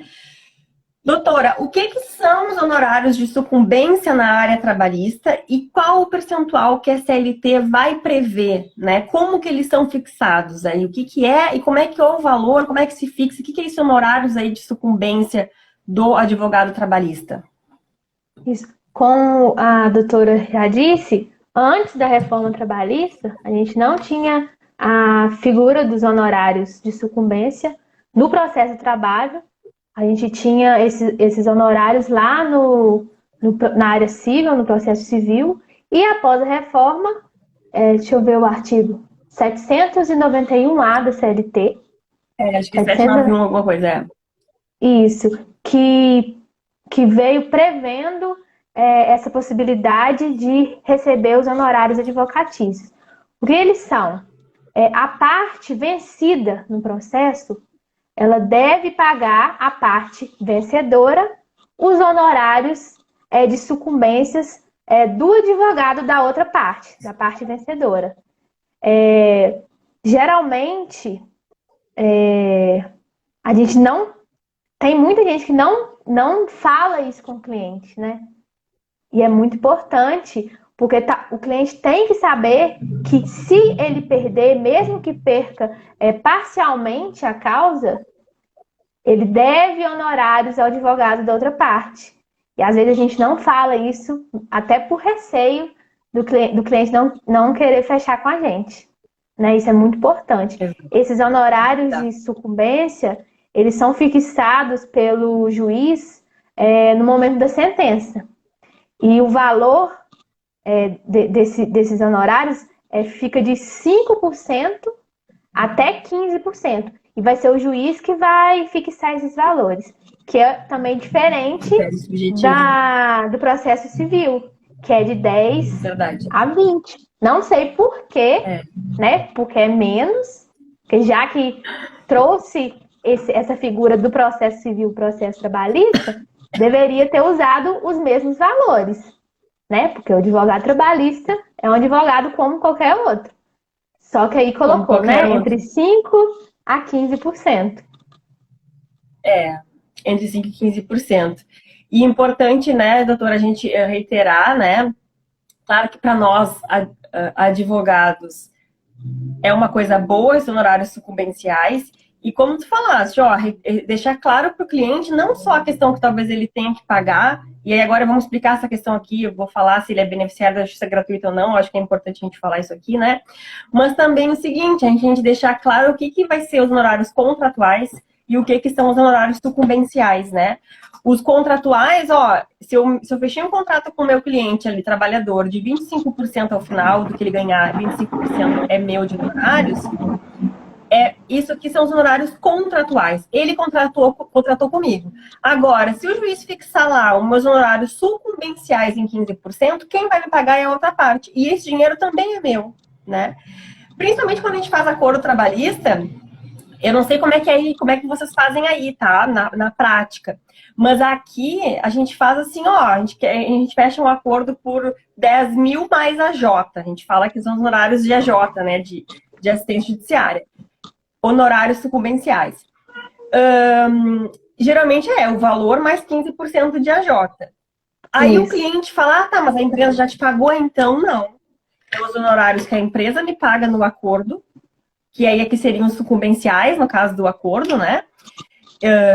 E também os contratuais ele vai me pagar, que eu vou descontar daquela parcela do acordo, daquele montante do acordo. Isso é importante deixar claro para o cliente quando a gente fecha o contrato, né? Eu não sei como vocês fazem aí, porque esses dias eu fui fechar um acordo com um advogado de Porto Alegre e ele não incluiu os honorários no acordo. E aí eu falei, não, doutor, peraí, não, mas então não é esse valor, porque aqui eu calculei um valor principal mais honorários. Vocês, quando fecham um acordo aí com a empresa, vocês acrescentam os honorários? Com certeza. Com certeza. Porque se fosse levar esse processo até a sentença, até o final, né, ia incidir os honorários de sucumbência. Eu não vejo por que não cobrar esse valor também no acordo, na negociação. E outra coisa, é importante mesmo explicar para o cliente. Outra coisa importante é o advogado lembrar, ainda mais se for trabalhar, defender os direitos do reclamante. Porque você está fazendo aquele contrato para o empregado. O empregado tem que ler aquele contrato e tem que entender o que está escrito. Porque muitas vezes o advogado ele pega um modelo pronto na internet, um contrato cheio de juridiquês, que o cliente lê e relê, você explica e mesmo assim o cliente não entende o que está escrito. Aquele contrato é uma comunicação entre você e o seu cliente. Então, por mais que você explique, você tem que falar, olha, os honorários contratuais é uma coisa. Agora, você tem que explicar, honorários de sucumbência é meu. Se a gente ganhar esse processo, é meu. Porque lá na frente, ele vai perguntar, então eu não preciso te pagar. Ou se não, você ganhou 15% de honorários de sucumbência, então eu só te pago 15%, né, doutora? Eu vou bater do queixo. Não, mas tem que explicar. A gente tem que deixar isso porque bem claro mesmo. Não é óbvio. Isso não é óbvio. Né? Porque você pensa não assim, e a pessoa não tem culpa, porque não é. Isso, porque assim, eu tive que gastar com um advogado, né? Então, se a empresa foi condenada, então isso vai se reverter a meu favor e eu vou pagar esse valor para o meu advogado. Aí tem que explicar isso no momento de fechar o acordo. Muito bem explicado, para não ter esse bafafá todo na hora de receber. Porque eu já recebi várias perguntas aqui no Instagram de clientes reclamando e perguntando, doutora, o meu advogado ficou com os honorários que a empresa me pagou. Ai, sim. Aí eu tenho que explicar, não, esses honorários não são seus. Aí eu tenho que pegar, né, o artigo 791A E explicava assim, ó, os honorários sucumbentes é devido ao advogado, não à parte. Ele se reverte ao advogado. Aí eles falam assim, porque não me explicou. Não me explicou isso. Aí tem que aguentar a confusão no final. Isso que a Sara falou agora, de o cliente veio e me falou, o outro advogado fez tal coisa. Me lembrei de um gancho agora, né? Muitas vezes o cliente nos chama com um número de processo trabalhista e quer que a gente dê uma olhadinha. Isso entra lá no nosso segundo tópico, né, doutora? Eu não sei como é que faz, como é que tu faz aí. Mas assim, quando o cliente me manda um número de processo trabalhista que já é de outros colegas, eu não vou ficar olhando e falando o trabalho do outro colega. O que eu posso fazer é, se quiser que eu olhe o processo e explique o que está acontecendo, porque a pessoa não consegue se comunicar com o advogado dela, enfim, sei lá, eu vou cobrar um valor de consulta, né? Sim. E apenas isso.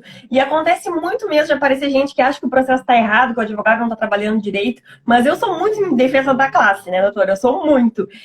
Quando o cliente vem falando mal de outro advogado, eu já fico assim, não é o advogado aqui não, a questão é o cliente. Mas aí, às vezes, também falta uma comunicação do advogado com o cliente, deixar claro as coisas, né, que estão acontecendo no processo. Mas assim, eu não dou olhadinha em processo. Eu não vou ganhar nada, não. Aí eu cobro consulta. É a consulta. Pra olhar. É a consulta. E a tabela da OAB prevê isso, né? Prevê acompanhamento processual e tal. Tem até esse valor aí para cobrar. Mas eu cobro com os valores de consulta. Cobre um valor baixo. 250. Um valor de consulta ali, né?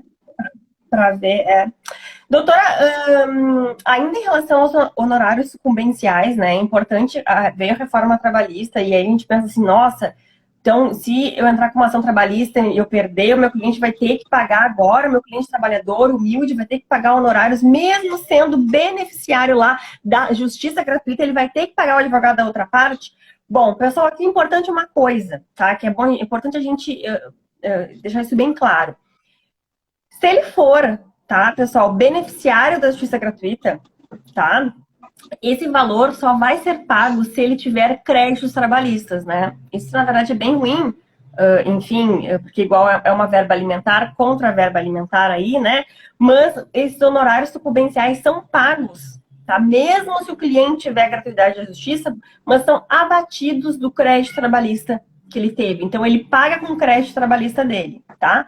Bom, ele não tem nenhum crédito trabalhista. Isso vai ficar suspenso, tá? Suspende a exigibilidade, o advogado não recebe honorário de sucumbência, ele tem até 2 anos aí para ver se esse cliente se esse reclamante, essa outra parte que tem a gratuidade da justiça, altera a situação dela econômica, ou então se ele tem outro processo com crédito trabalhista para ir lá cobrar naquele processo, né? Se ele não tiver a gratuidade da justiça, se ele não for beneficiário da gratuidade da justiça no processo trabalhista, tu vai poder executar normalmente os seus honorários de sucumbência se ele não pagar de forma voluntária, né? Mas essa é a grande inovação da reforma trabalhista. Vem os honorários de sucumbência, o advogado passa a ter esse direito, mesmo se a parte for beneficiária da gratuidade da justiça. Porém, aqui, se ele for beneficiário, só vai receber se ele tiver crédito, que aí abate, né? Desconta ali do crédito que ele receber no processo também. Isso, Isso é importante para a gente não ficar muito. Isso, e o reclamante que lê essas notícias falando que agora, mesmo se o trabalhador for beneficiário da justiça gratuita, ele vai ter que pagar se ele perder. Isso, aí a pessoa fica desesperada, porque ela pensa assim, não recebi, né? Mas aí se eu não conseguir comprovar, eu vou ter que pagar, vou ter que tirar do meu bolso.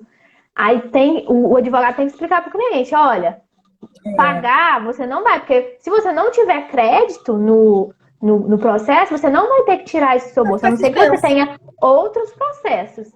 Aí o advogado da parte contrária vai poder executar isso em outro processo. Mas o que geralmente ocorre é o cliente, se perde a ação, né? Ele não vai pagar, ele não vai tirar nada do bolso, porque ele é beneficiário, ele não teve crédito naquele processo, então ele não vai. Então, o cliente, ele chega com aquele receio de não poder entrar, eu não vou querer entrar com a ação, porque agora, com a reforma trabalhista, acabou com a gente. né? A gente É. tem que ter os direitos violados e não pode nem entrar mais com a ação trabalhista. Hoje tá um pouco mais tranquilo, assim, né? Mas no início, os clientes, principalmente o trabalhador, ficava muito assustado, né? Na verdade, isso aqui pesa mais para a empresa, né, doutora? Porque a empresa geralmente não vai ser beneficiária, né? Não vai se dar justiça gratuita, É e aí muito vai ter que acabar difícil. pagando esses horários de sucumbência, né? Isso veio mesmo. E importante, pessoal, quem é beneficiário, quem a gente está falando aqui, quem é beneficiário da justiça gratuita no processo trabalhista, né? A gente vai ter aí já uma decisão do TST, que se a pessoa juntar declaração de hipossuficiência, se presume que ela vai ser, né? Ela afirma aquela declaração de hipossuficiência, declaração de pobreza, se presume, ou seja, cabe a outra parte provar que ela não tem as condições para ser beneficiária. Mas o critério objetivo que a CLT, que a reforma trabalhista trouxe pessoas que tenham renda de até 40 vezes o teto do RGPS, né, que é o teto do regime geral da Previdência Social, é 40 vezes, não, até 40%, desculpa, 40%. imagina. Até 40%, né, eu não sei como está o teto hoje, está 6 mil e pouco, eu acho, né? Isso. O teto da Previdência. Aí Então, é quem bom recebe juntar a carteira de trabalho, né? Às vezes a pessoa comprovante de tá. renda, Isso, a pessoa tá que está desempregada. desempregado. Isso, aí você junta Exatamente. a carteira com o último registro, com o último vínculo e com a próxima folha em branco, né? Aí Em assim, branco, eu é faço melhor isso. não arriscar. É melhor mesmo tendo Não, melhor a não arriscar. decisão. É Porque muito aí difícil, né, o cliente não dá trabalhador não ser brecha para beneficiário, outra né? parte contestar isso. É. Doutora, bom, eu não sei se o pessoal tem alguma pergunta, tá? Boa noite para todo mundo aqui, ó. O pessoal falando excelente conteúdo. Boa noite, ó. Poliana, Paula, Daniele, Pablo. Paulo foi meu aluno. Doutor Leonardo. Leonardo Garcia. Cauê, meu cliente, um dos meus clientes favoritos, doutor. Isso aqui é empresa, isso aqui é empresa. Cliente maravilhoso. Bom, a gente vai passar, pessoal. Boa noite, Ingrid, que mandou agora para nós boa noite. A gente vai passar para o terceiro bloco agora, tá? Que a gente vai responder as perguntas que nos mandaram lá no Instagram, né? Doutora, a primeira pergunta que eu tenho aqui, tá? É assim, ó, como evitar. Vamos responder de forma, acho que vamos tentar ser breve, né? Nosso papo tá muito bom, eu tô adorando, doutora, adorei lhe conhecer. Mas, enfim, né? A gente já tá no horário avançado e eu tô exausta. Eu tenho que preparar uma audiência de instrução para as 9 da manhã, acredita que eu não consegui preparar hoje tanta coisa que eu fiz? Como evitar, uma pergunta aqui do seguidor, como evitar a inadimplência do cliente? Né? Enfim, a pergunta foi essa, só. Eu acho que a coisa mais importante é um contrato, porque tem muita gente que faz contrato tácito, né? Isso, ter a cópia do contrato. É bom também pegar assinatura de duas testemunhas, mesmo que tenha decisões reconhecendo que o contrato de honor. Eu acho bom, assim, tudo que evita essas contestações da parte contrária, eu gosto de fazer para não ficar arrastando essas discussões ao longo da execução. Mas uma coisa também muito importante, além do contrato, eu acho que por exemplo, você vai fazer um ato isolado, né? Você cobrar no dia que vencer. Porque tem muita gente que Porque assim, quando você cobra no dia que venceu, um dia depois que venceu, tem muito mais chance do cliente pagar. Porque o cliente pensa que se você não paga, se você não está cobrando, é porque você não está precisando. Entendeu? Então é muito bom. Você não tem que ter vergonha de cobrar. Quem tem que ter vergonha é quem está te devendo. Escritório, né, doutora? Isso. É muito importante. Entra um controle financeiro. Isso. Aprender como fazer essa cobrança. Não tem que ter vergonha. Venceu, cobra. Cobra. Eu tenho um dia, na verdade, do mês ali que eu cobro, né? A gente tem uma pessoa do escritório que faz o financeiro, mas alguns clientes separados, assim, a gente cobra, né? Manda boleto, enfim. Eu acho que duas principais dicas se for cobrar consulta, vem a consulta, então tá, pra gente agendar o horário da consulta, tem que pagar antecipado. Pix tá aí pra isso, né? Não Manda o pagou, o horário da comprovante. consulta perdeu, né?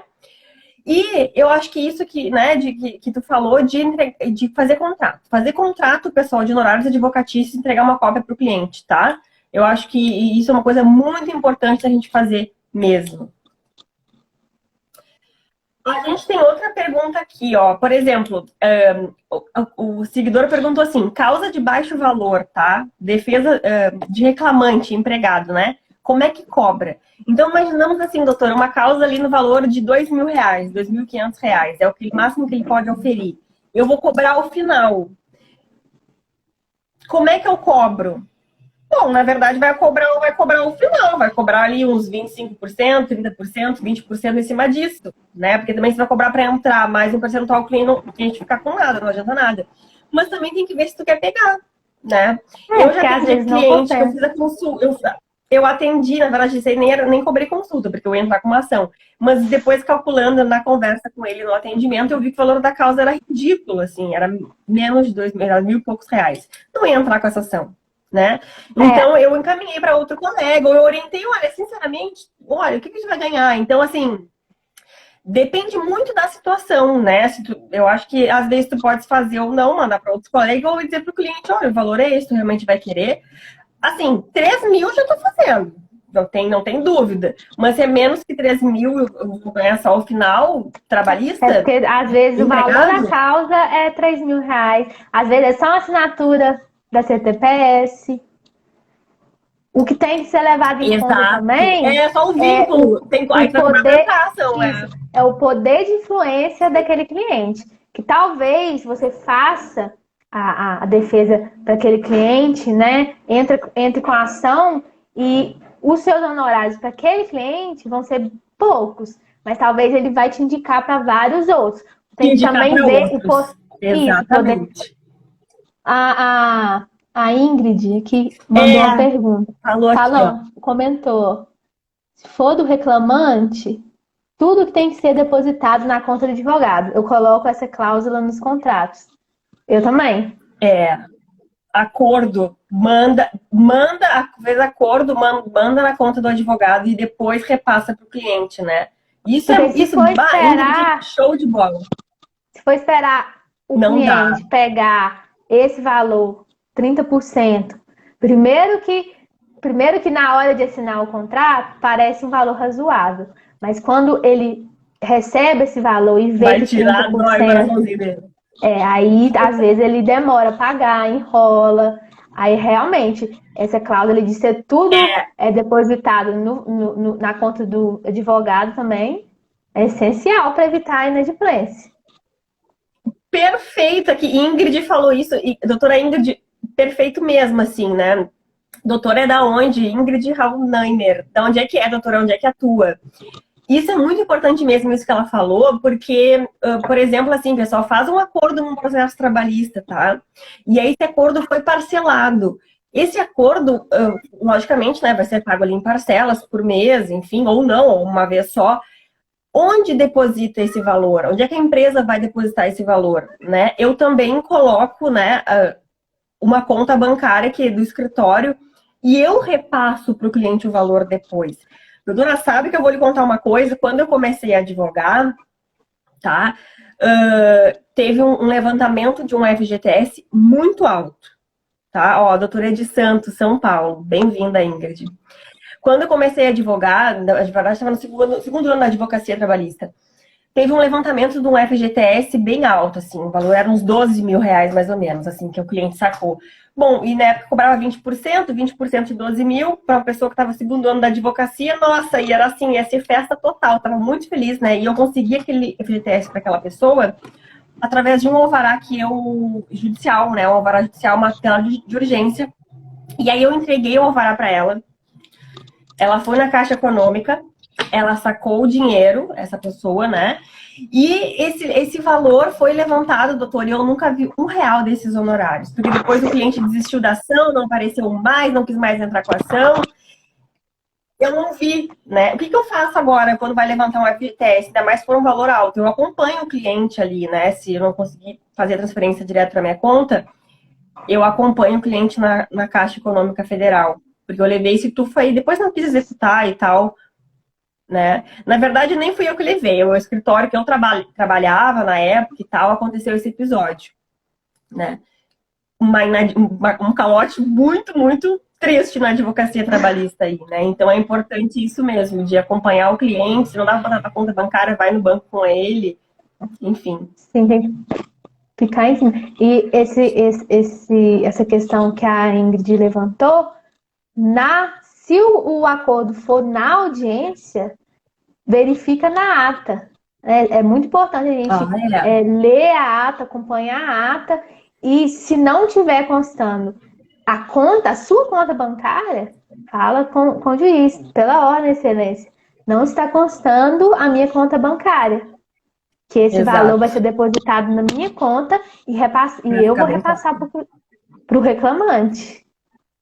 É muito importante, porque senão você não presta atenção e o valor é depositado na conta do reclamante. A empresa deposita lá pro reclamante, nunca mais vê o dinheiro, né? Nunca mais. Olha aqui, ó, a Ingrid falando, ó, eu coloco no contrato que o FGTS também faz parte do resultado final.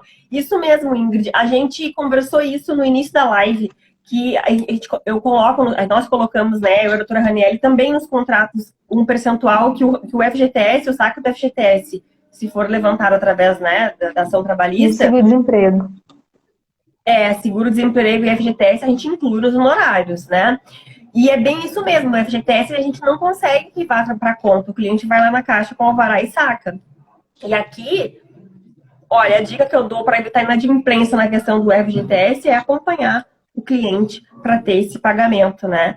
Para não ter aí... Assim, eu vou lhe dizer que eu tenho clientes que eu não acompanho, eu confio e não tenho tempo de ir na caixa, o cliente vai lá e saca, depois me paga, eu sei que vai dar tudo certo.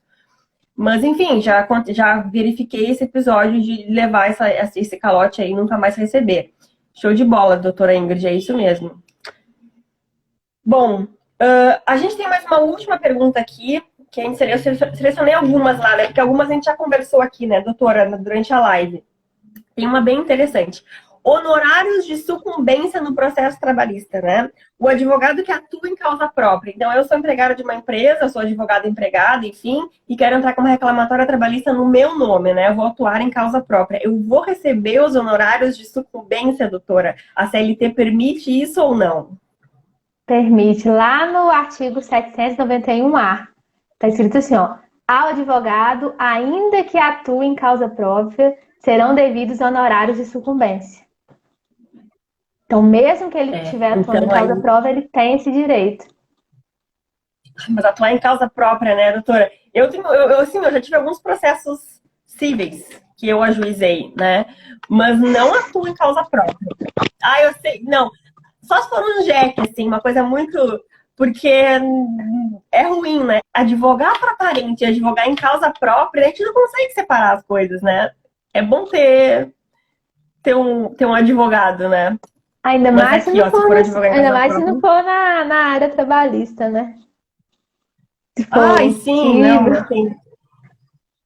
Lá no JEC, até compensa. JEC, né, até dá, mas sabe como eu tive uma vez uma ação de JEC, doutora, né, juizado especial civil contra um supermercado aqui da minha cidade, teve audiência de instrução e tudo. E aí na audiência de instrução eu não quis ir sozinha, a minha sócia foi me representando. E é muito ruim a gente entrar com uma ação, né, daí eu coloquei muito no lugar do cliente, como é desconfortável aquela questão ali, né, a gente que é advogado, a gente tá acostumado, mais um dia de audiência, né, mas pro cliente, né, e eu sempre falo isso, quando eu lecionava na faculdade aqui de Direito, eu sempre dizia isso, assim, ó, principalmente na questão da audiência, é importante conversar com o cliente antes, assim, olha, essa audiência vai ser assim, né? Até lá no meu canal do YouTube tem um vídeo sobre como preparar uma audiência trabalhista. Esse vídeo eu falo que uma das partes para preparar a audiência é conversar com o cliente antes da audiência, não só as coisas técnicas que vão acontecer na audiência, né? Mas também dizer, olha, esse juiz aqui é assim, mais fechado. Essa juíza é muito querida, fica tranquilo. Ó, essa juíza aqui, ela é assim e tal, não sei o quê. O que vai acontecer na audiência? Vão te perguntar talvez tal coisa, né?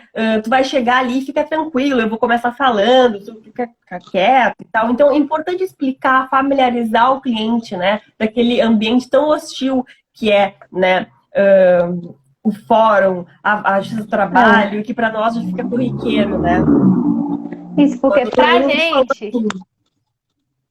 porque pra gente é só pode mais falar, um processo de tantos outros que a gente tem e ainda vai ter. Só que pro cliente pode ser o processo da vida dele.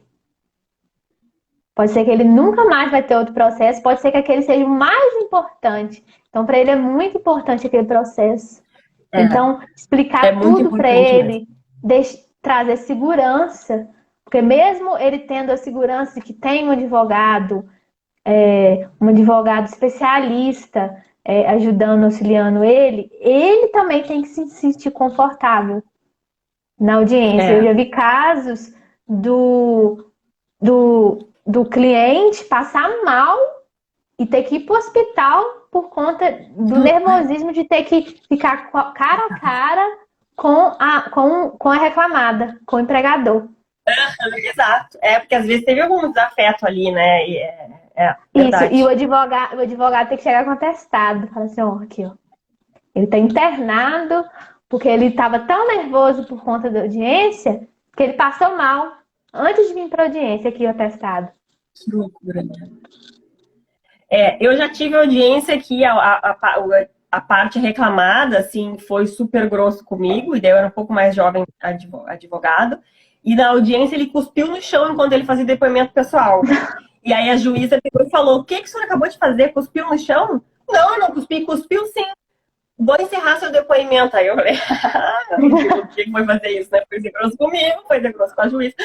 Mas a juíza pode. E aí, que você era encerrou a audiência, não, mas ele pediu confissão. Né? E a cliente aqui, ó, desesperada, né? Então, assim, a gente tem que deixar o cliente a par de tudo que pode acontecer, mas algumas coisas... Não é vara de família, mas a gente tem uns barracos às vezes, né, doutora? Que saudade de uma audiência presencial, né? Que saudade de uma audiência presencial, não é a mesma coisa online. Isso. É mais cômodo, porque você não tem o gasto de tempo de se dirigir até a vara e tal, mas realmente, eu acho mais simples a audiência presencial do que a audiência virtual. Apesar do que eu esteja gostando muito, mas eu acho mais simples, mais fácil a audiência presencial. É mais simples. Ainda mais para o cliente, né? Amanhã mesmo, às 9. Ainda mais. Amanhã eu tenho às 9 da manhã. O juiz que marca a audiência de instrução entre 8 e 9 da manhã, ele não tem bom coração, assim, né? Que sofrimento, acordar já naquele susto. Então, amanhã, 9 da manhã, eu tenho uma audiência de instrução. São 2 processos, um é do mesmo cliente, um é acidente de trabalho e um é comum, né? E vai ser uma atrás da outra. Instrução pesada, assim, né?